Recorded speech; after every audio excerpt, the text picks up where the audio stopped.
Mr. Noisy was a very, very noisy person indeed. For example, if Mr. Noisy was reading this story to you, he'd be shouting at the top of his voice. And the top of Mr. Noisy's voice is a very loud place indeed. You can hear it 100 miles away. For example, when most people sneeze, you can hear them in the next room. But when Mr. Noisy sneezes, you can hear him in the next country. Now, this story starts when Mr. Noisy was asleep in bed, in his bedroom, in his house, which is on top of a hill. He was snoring.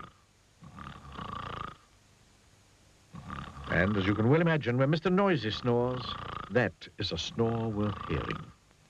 It sounds more like a herd of elephants than a snore.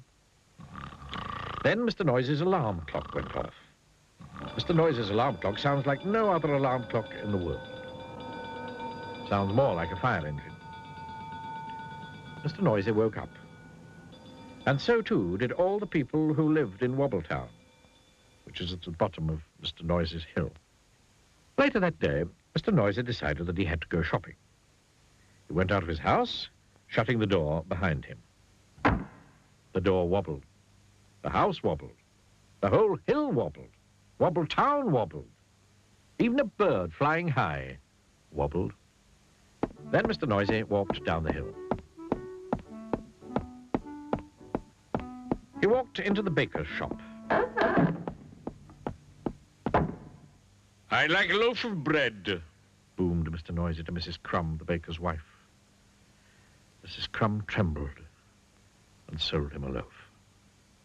Then Mr. Noisy walked along the street to the butcher. He walked into the butcher's shop. I'd like a piece of meat, boomed Mr. Noisy to Mr. Bacon, the butcher. Mr. Bacon trembled and sold him some meat. Afterwards, Mrs. Crumb met Mr. Bacon in the street. "We really must do something about Mr. Noisy being so noisy," she said. "Definitely," replied Mr. Bacon. "But what?" "I know," said Mrs. Crumb. And she whispered into Mr. Bacon's ear. Mr. Bacon smiled a small smile, which grew into a broad grin.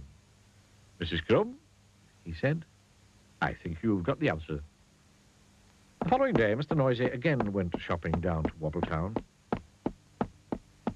He went into Mrs. Crumb's shop. I'd like a loaf of bread, He boomed. "I'm sorry, what did you say?" asked Mrs. Crumb, pretending not to hear. I'd like a loaf of bread, Mr. Noisy shouted. "Oh, I'm sorry," said Mrs. Crumb, putting her hand to her ear. Could you speak up a bit, please?" I'd like a loaf of bread, roared Mr. Noisy. "I can't hear you," replied Mrs. Crumb. Mr. Noisy gave up and went out. Mr. Noisy went into Mr. Bacon's shop. I'd like a piece of meat. And boomed. Mr. Bacon pretended not to notice. I'd like a piece of meat. Mr. Noisy shouted. "Did you say something?" asked Mr. Bacon.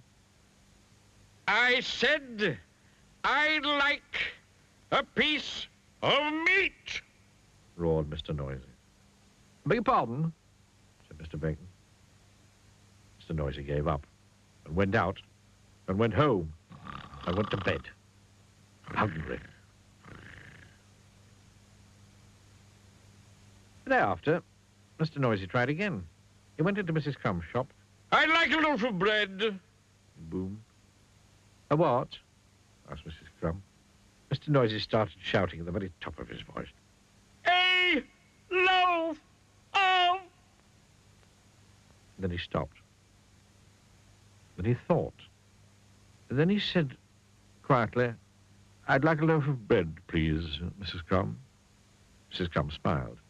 "Certainly," she said. Then Mr. Noisy went into Mr. Bacon's shop. I'd like a piece of meat. He boomed. "Did you say something?" asked Mr. Bacon. Yes, I did. Shouted Mr. Noisy at the very, very top of his voice. like a... Then he stopped. And then he thought. And then he said quietly, "I'd like a piece of meat, please, Mr. Bacon." Mr. Bacon smiled. "My pleasure," he said. So, carrying his bread and meat, Mr. Noisy set off home up the hill. And then he stopped. Then he thought. And then do you know what he did? He tiptoed. A tiptoe was something that Mr. Noisy had never tried before. It was fun. And you know something? From then until now, Mr. Noisy isn't anything like as noisy as he used to be. And do you know something else? The people of Wobbletown are delighted, especially Mrs. Crumb and Mr. Bacon. And do you know something else? Mr. Noisy has learned how to whisper.